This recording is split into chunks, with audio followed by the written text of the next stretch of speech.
पल्लवी सिंह। रूस से एक खबर सामने आई है जो काफी चौंकाने वाली है। दरअसल रूस के साथ जारी जंग के बीच यूक्रेन ने एक ऐसी हरकत कर डाली है जिससे भारतीय लोगों की धार्मिक भावनाएं आहत हो गई हैं। हालांकि यूक्रेन को अपने इस किए का अफसोस है और उसने भारत से माफी मांग ली है।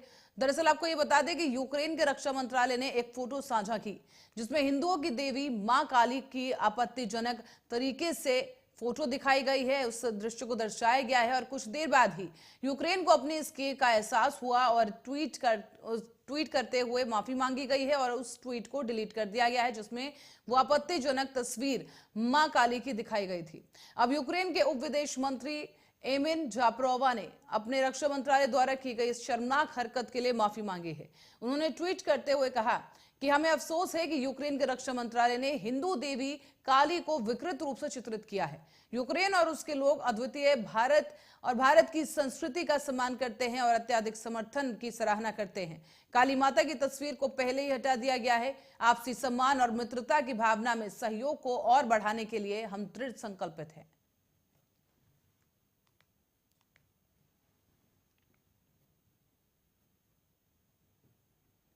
मौत की सजा के लिए फांसी की जगह दूसरे तरीके अपनाए जाने वाली मांग को लेकर और याचिका पर सुप्रीम कोर्ट में आज सुनवाई होनी है। सजाए मौत पाने वाले दोषियों के लिए दर्द रहित मृत्यु की मांग करने वाली जनहित याचिका में कहा गया है कि फांसी की जगह किसी अन्य मानवीय और दर्दनीय तरीके से मौत दी जानी चाहिए। फांसी की जगह किसी अन्य विकल्प की तलाश करने को लेकर दायर की गई इस याचिका पर सुनवाई की जाएगी और इसी साल आपको बता दें कि 21 मार्च को इस जनहित याचिका पर सुनवाई के दौरान सुप्रीम कोर्ट ने केंद्र सरकार से पूछा था कि क्या फांसी की प्रक्रिया तकलीफदेह हो सकती है और क्या आधुनिक वैज्ञानिक के तरह जो है तरीके ऐसे कुछ उपलब्ध हैं जो वैज्ञानिक हों जिससे दर्द रहित मृत्यु दी जा सके, जो इससे बेहतर हो सकते हैं। सुप्रीम कोर्ट ने बीती सुनवाई के दौरान इस मामले में एक एक्सपर्ट कमेटी बनाने का भी संकेत दिया था। अब माना यह जा रहा है कि आज होने वाली सुनवाई में इस कमेटी से जुड़े कोई फैसले आ सकते हैं।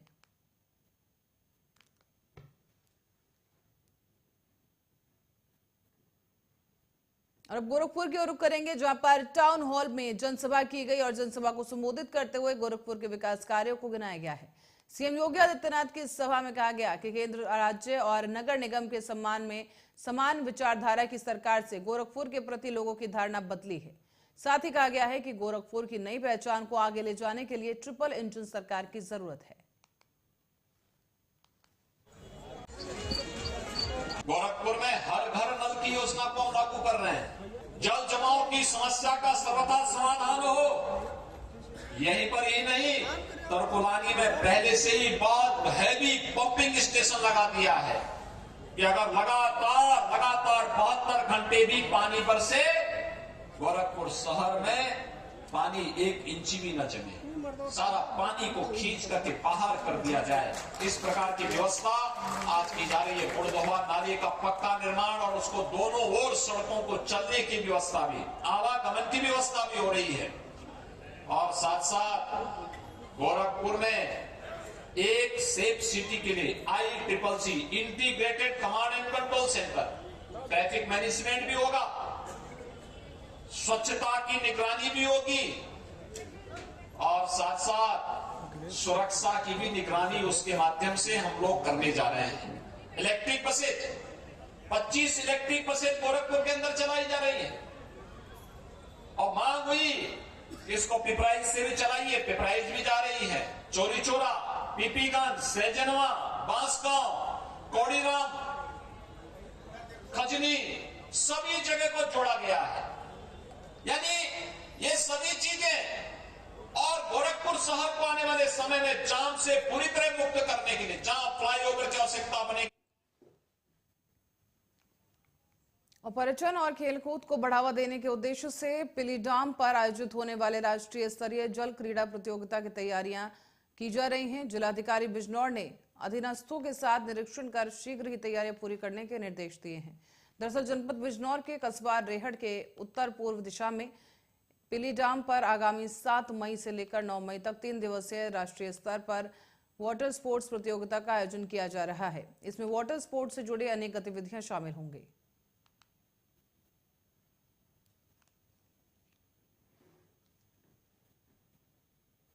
और कानपुर देहात से खबर है, जहां पर थाना रानिया क्षेत्र में तेज रफ्तार एक ट्रक और ऑटो की आमने सामने भिड़ंत हो गई है। इसमें ऑटो चालक की मौके पर मौत हो गई, जबकि ऑटो में मौजूद 6 सवारियां गंभीर रूप से घायल हुई हैं। पुलिस ने राहगीरों की मदद से घायलों को तत्काल ही रानिया सीएचसी में भर्ती कराया है। ऑटो चालक के शव को कब्जे में लेकर पोस्टमार्टम के लिए भेज दिया गया।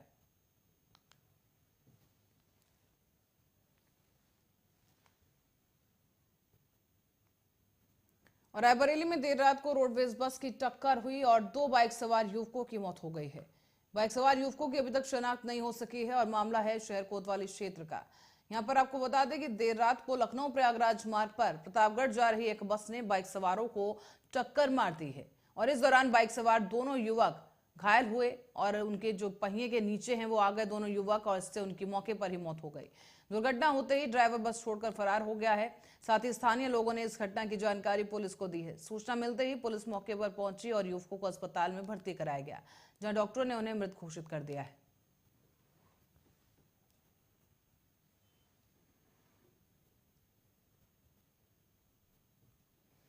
और अयोध्या से खबर है, जहां पर अयोध्या धाम के नरसिंह मंदिर के पुजारी की आत्महत्या मामले में एसएसपी मुनिराज ने चौकी इंचार्ज रायगंज स्वतंत्र कुमार मौर्य को लाइन हाजिर कर दिया है।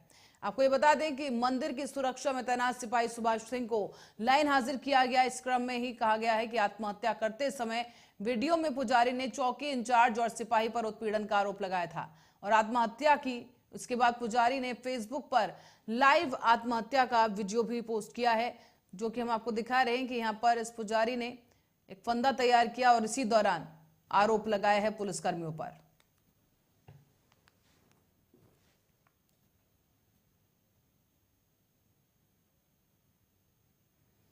मुरादाबाद में पहुंचे आम आदमी पार्टी के सांसद संजय सिंह ने आम आदमी पार्टी प्रत्याशी चंदन भट्ट के समर्थन में वोटों की अपील की है। जनता से भरोसा जताते हुए विश्वास दिलाने की बात कही और कहा गया कि उत्तर प्रदेश में हमारी पार्टी मजबूती के साथ लड़ रही है। मैं मुरादाबाद की जनता से उम्मीद करता हूं कि बहुत सोच समझ के जनता वोट डालेगी और हमारे प्रत्याशी को विजयी बनाएगी।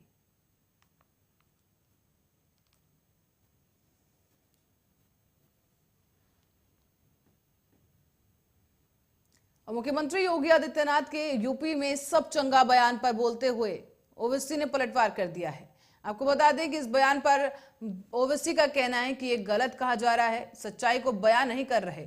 उत्तर प्रदेश में 2017 से 22 तक 35,000 कम्युनल राइट्स हुए हैं। साथ ही ये भी कहा गया कि अगर पुलिस कस्टडी में किसी की हत्या होती है तो शर्म आनी चाहिए योगी सरकार को, आप उनको सेफ्टी नहीं दे पाए। अगर वो इसका क्रेडिट ले रहे हैं तो कोर्ट किस लिए है। और साथ ही उन्होंने धरने पर बैठे पहलवानों और कर्नाटक चुनाव पर भी अपनी राय रखी है।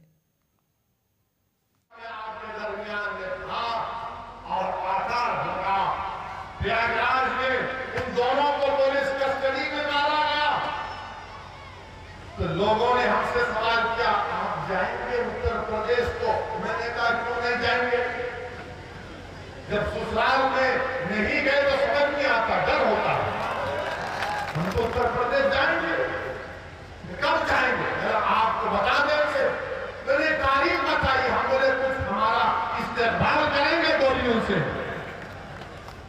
या फूल से करेंगे। तो मेरे अजीज दोस्तों और बुजुर्गों, जुल्म तो जुल्म ही बोलना पड़ेगा। और किसी शायर ने अच्छा कहा था कि जब जुल्म बढ़ जाता है तो मिट जाता है, जुल्म जब बढ़ जाता है तो मिट जाता है, खून जब गिरता है तो जम जाता है। तो इन लोगों को समझना चाहिए कि सत्ता में रहकर मैं उम्मीद नहीं किया था कि उत्तर प्रदेश के चीफ मिनिस्टर मुख्यमंत्री, जो मुख्यमंत्री भी है और एक अपने धर्म के बहुत बड़े नेता हमारे धर्मगुरु भी हैं, मुरादाबाद में जिलाधिकारी शैलेंद्र कुमार सिंह की अध्यक्षता में जिलाधिकारी कार्यालय कक्ष में उच्च न्यायालय के द्वारा दिए गए निर्देशों के क्रम में बच्चों की 15% फीस वापस के संबंध में जिले के विद्यालयों के प्रधानाचार्यों और प्रबंधकों के साथ एक बैठक की गई है। इसमें जिलाधिकारी ने सभी प्रधानाचार्यों और प्रबंधकों को उच्च न्यायालय की तरफ से 15% फीस वापसी के संबंध में दिए गए निर्देशों का अनुपालन सुनिश्चित करने के निर्देश दिए हैं।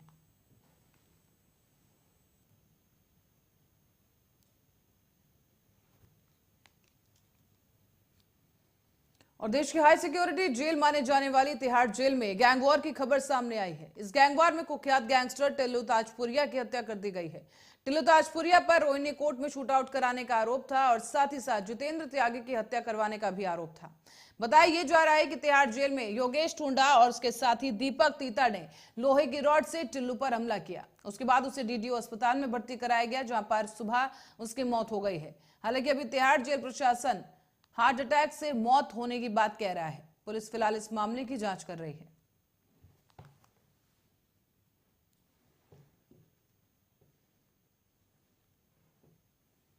समाजवादी पार्टी के वरिष्ठ नेता और पूर्व मंत्री आजम खान ने तल्ख लहजे में सत्तारूढ़ भारतीय जनता पार्टी और अधिकारियों को चेतावनी देते हुए कहा कि जो कुछ इस सरकार में हुआ है वो जुल्म है।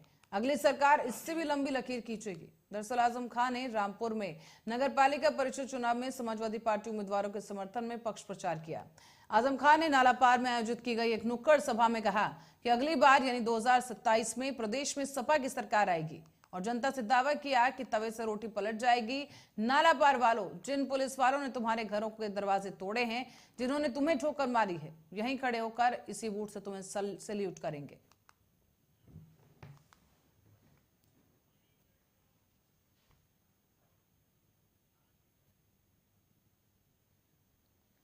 और केंद्रीय मंत्री गजेंद्र सिंह शेखावत ने जयपुर में पत्रकारों से बातचीत की है और आगामी चुनावों पर अपनी राय रखते हुए कहा कि जनता ने जिस तरीके से उत्साह दिखाया है उसे देखकर मुझे पूरा विश्वास है कि एक बार फिर से प्रचंड बहुमत के साथ भारतीय जनता पार्टी की सरकार कर्नाटक में बनने वाली है। राजस्थान में कांग्रेस की सरकार की हार हुई है, इसीलिए भारतीय जनता पार्टी की सरकार का बनना अनिवार्य है।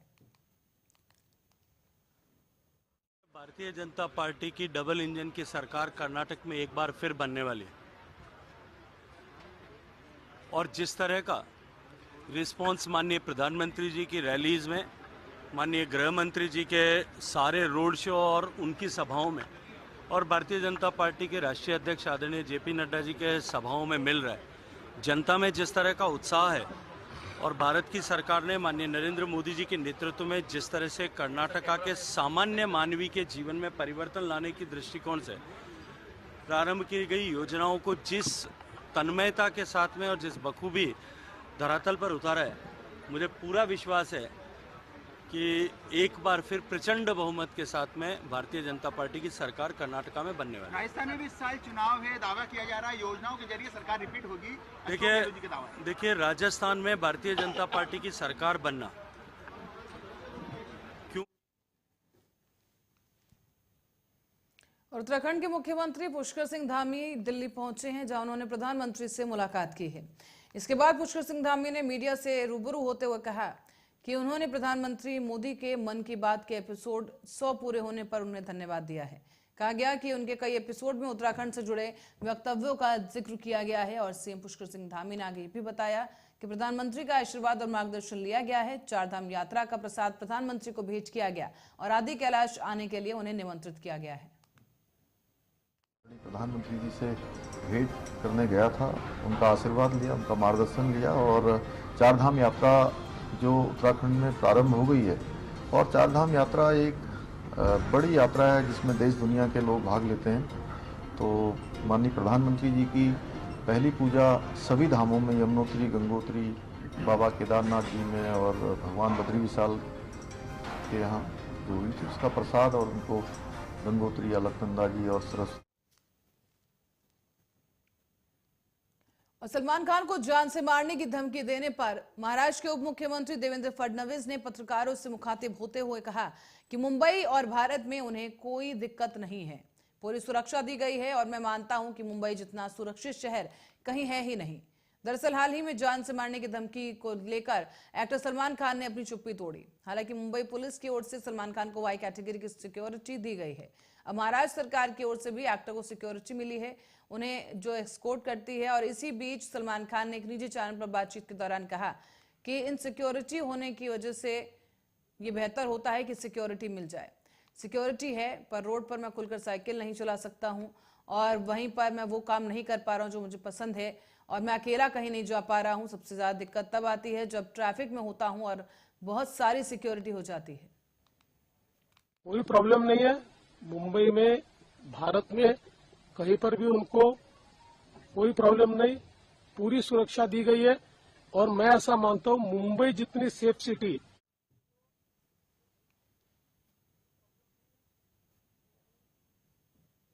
भारतीय कुश्ती महासंघ के अध्यक्ष बृजभूषण शरण सिंह के खिलाफ भी जंतर मंतर पर धरना प्रदर्शन बदस्तूर जारी है।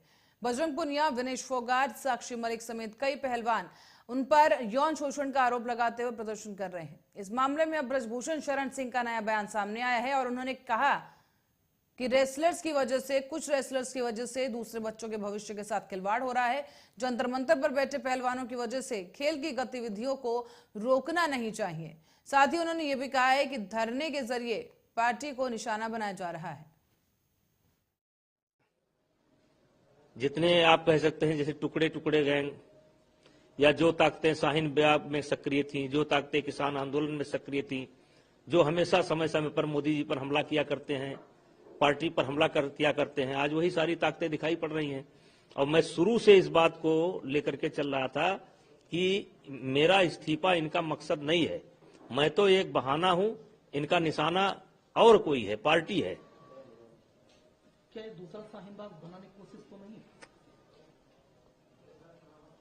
अब जब इनकी डिमांड पर एफआईआर दर्ज हो गई, उसके बाद भी ये घर नहीं जा रहे हैं और सारे राजनीतिक दलों को आमंत्रित कर रहे हैं। जिस तरीके से प्रियंका जी पहुंची, जिस तरीके से आज उनके पति पहुंचे, जिस तरीके से अपना मलिक साहब पहुंचे, जिस तरीके से केजरीवाल पहुंचे, जिस तरीके से लोग इकट्ठा हो रहे हैं और जिस तरीके से गाली गलौज की भाषा का प्रयोग किया जा रहा है, मोदी जी को गाड़ देंगे, जिंदा गाड़ देंगे, निचोड़ देंगे। योगी जी के बारे में एक जो स्वयं अपराधी है, सजा याफ्ता है, बिहार का गुंडा है, वो खुद आकर के जो है योगी जी का मजाक उड़ा रहा है, हंस रहा है। तो इससे क्या मतलब निकलते हैं? खिलाड़ियों का आंदोलन है? ये खिलाड़ियों का आंदोलन नहीं है। किसका आंदोलन है? अब आप पता लगा।